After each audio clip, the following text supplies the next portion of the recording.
মেয়েটা রাজি হয়ে গেল, একজন কোরআনওয়ালা খতিব ও ইমাম আমার স্বামী হয়ে যাবে। বিয়ার তারিখ হয়ে গেল, বিবাহ হলো আজকে বাসর রাত। খতিব সাহেব আজকে বাসর ঘরে যাবেন। আগের খতিবের মেয়ে তার স্ত্রী হতে চলছে। রাতের বেলা বাসর ঘরে যখন যায়, আল্লাহর বান্দা যুবক সালাম দিয়া মসজিদের থেকে বিদায় নিয়া ওই বাসর ঘরে ঢুকলো। ঢুকার পরে একটা সালাম দিল। সালামের পরে মেয়েটা তাকায় দেখতেছে, আমার চেহারার দিয়ে তাকায় না। কেমন একজন খতিব আমি পাইলাম যে আমার কানের স্বর্ণের অলংকারের দিকে বারবার তাকায়, আমার গলার হার আর চেইনের দিকে তাকায়, আমার আঙ্গুলের স্বর্ণের আংটির দিকে তাকায়।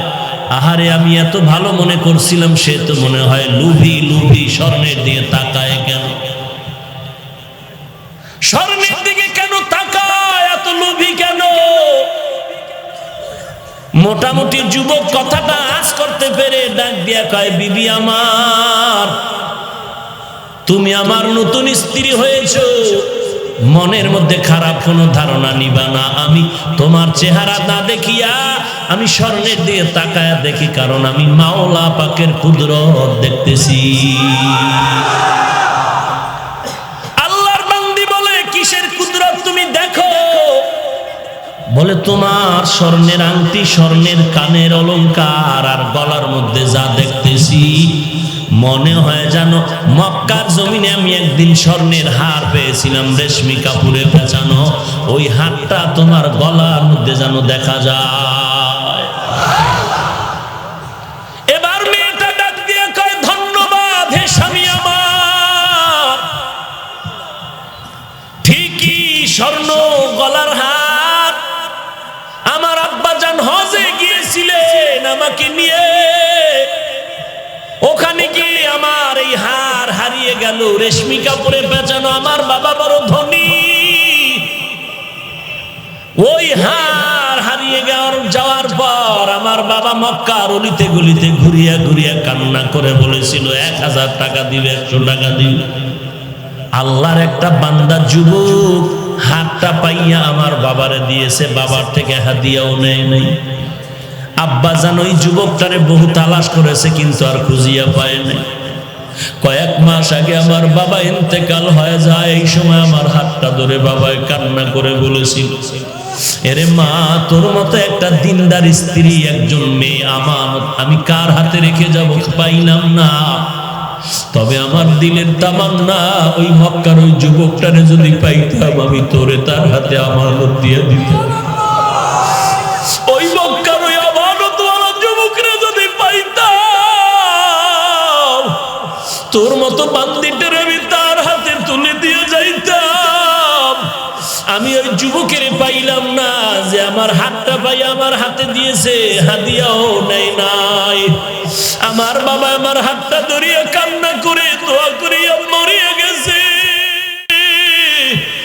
আমি ওই দিন থেকে মাওলার দরবারে সিজদায় পড়ে কান্না করেছি, রে মালিক, আমার বাবার মনের আশাটা পুরাইয়া দাও, ওই যুবকের বিলাইয়া দাও, ওই আমানতওয়ালা যুবকের চাই। আজ মনে হয় যেন আমার দোয়া বাবার আশা কবুল হয়েছে। তোমার হারানো হার দিয়ে তুমি হাদিয়া নাও নাই, তুমি বলেছিলে আমার মাওলা আমারে হাদিয়া দিবেন। আজকে আমার মাওলা তোমার উপরে খুশি, শুধু আজকে হার তোমাকে দেয় নাই, বরং হারওয়ালা বান্দিকেও তোমাকে হাদিয়া দিয়েছে। ইয়া ইলাহি তু মেরা মাবুদ হ্যায়, ইয়া ইলাহি তু মেরা মাশূক হ্যায়, ইয়া ইলাহি মুঝসে মুঝকো दूर कर, ताके देखो मुझ में तुझको एक नजर। এরে আমার পর্দার আড়ালের মা ও বোনেরা, মাওলার দরবারে চোখের পানি ছেড়ে কাঁদো। বাড়িওয়ালা টাকাওয়ালা দেইখা পাগল হইও না রে বোন, টাকা পাই পাইবা, বাড়ি পাইবা, যদি শান্তি না পাও জীবনটার কোনো দাম নাই। এরে আল্লাহর বান্দিরা আমার মাওলার কাছে বলো, মালিক দুনিয়াতে তুমি আমার এমন একটা স্বামী দিও, অন্তত কোরআনওয়ালা যেন থাকে, দিনদার হয়, চরিত্রটা যেন ভালো হয়।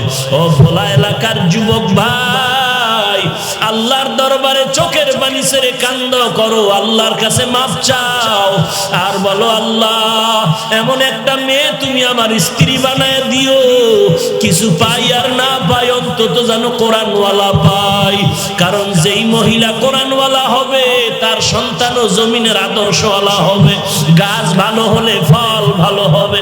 এরে যুবক আল্লাহর গোলাম, আল্লাহর দরবারে তওবা করে কান্না করো, জীবনে কোনো মেয়ের চরিত্রে আঘাত করবি না, যদি করো তোর কপালটা পুড়ে যাবে, তোর জিন্দেগি ধ্বংস হয়ে যাবে।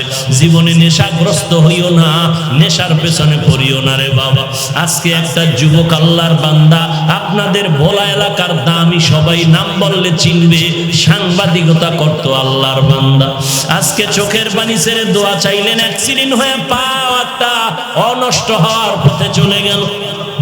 আমাকে আগের ছবিগুলো দেখাইলো আর বলল, হুজুর আমি অল টাইম পিস্তল নিয়ে চলতাম, বলার মধ্যে আমার সামনে একটা চোখ তুলে কথা বলার কেউ ছিল না, কিন্তু আপনার বয়ান শোনার পর আমি এমন ভাবে মজবুত হয়ে গেছি, আমি প্রতিদিন নামাজ পড়ি, রাতের বেলায় অসুস্থ অবস্থায় নামাজ ছাড়ি না। এরে নবীর উম্মতের দল, এরে যুবক আল্লাহর গোলাম, আজকে এত বয়ান আল্লাহওয়ালার চলে, আর পরও কেন নামাজ পড়ো না রে যুবক? আজকে আমি টুপি ফালাই না, শীতের মধ্যেও নামাজ বাদ দেই না, কারণ তুমি বলো টুপি মাথায় দিলে গরম হয়, মাথা তোমার থেকে কম বুঝি না, দাড়িটা রাখলে যৌবনের ভাব চলে যায়, তোমার থেকে কম বুঝি না, এরপর কেন টুপি ফালাই না, দাড়ি ফালাই না, নামাজ ছাড়ি না? একমাত্র কারণ আল্লাহর কোরআন সত্য, নবীর কথা সত্য। গুনাহগার হয়ে কবরে গেলে কবরের আযাব সত্য হয়ে যাবে। জমিন থেকে 9,30,00,000 মাইল উপরে সূর্য রাতের বেলা নাই, এত ঠান্ডার মধ্যে এত গরম লাগে, এত ঘাম। আল্লাহর নবী বলেন, দুনিয়ার ঘরে আগুন লাগলে যেমন পানি ছাড়া ঠান্ডা করা যায় না, এই দুনিয়ার গরম থেকে জাহান্নামের আগুনের গরম আরো কঠিন। ওরে আল্লাহর নবী বলেন, গুনাহগারেরা যদি গুনাহ নিয়ে কবরে যাও, ওই কবরের মধ্যে দুই পার্শ্বের মাটির চাপ, একটা নয়, দুইটা নয়, 70 থেকে 99টা সাপের কামড়। এরে নবীর উম্মত সাহাবায়ে কেরাম শুধু কবরের চিন্তায় কান্না, খানা নাই, ঘুম নাই। এরে যুবক আল্লাহর গোলাম, হাতের মধ্যে একটা বেতের বাড়ি দিলে সহ্য করা যায় না, গুনাহ নিয়ে কবরে গেলে মাটির চাপ কেমনে সহ্য করবা? আল্লাহর দরবারে তওবা করো হে মালিক। এই ময়দানে ডানে বামে তাকায় দেখো, তোমার মতো কত যুবক দাড়িওয়ালা, 5 ওয়াক্ত নামাজি, তুমি কেন পারবা না? তোমার মতো যুবক ব্যবসা করে, নামাজ ছাড়ে না, তুমি কেন পারবা না? তোমার মতো যুবক ড্রাইভারি করে, নামাজ ছাড়ে না, তুমি কেন পারবা না? আল্লাহর কাছে তওবা করো, চোখের পানি ছেড়ে কান্না করো, আল্লাহ গুনাহ নিয়ে কবরে যাব না, তোমার দরবারে আমি তওবার দরজায় ফিরে আসলাম, তুমি আমাকে মাফ করে দাও। জীবনে আর নামাজ ছাড়বো না, জাহান্নামের আগুন সহ্য করতে পারবো না। আজকে থেকে ধোঁকায় পড়ে যত গুনাহ করছি, তওবা করে দরজায় ফিরে আসলাম।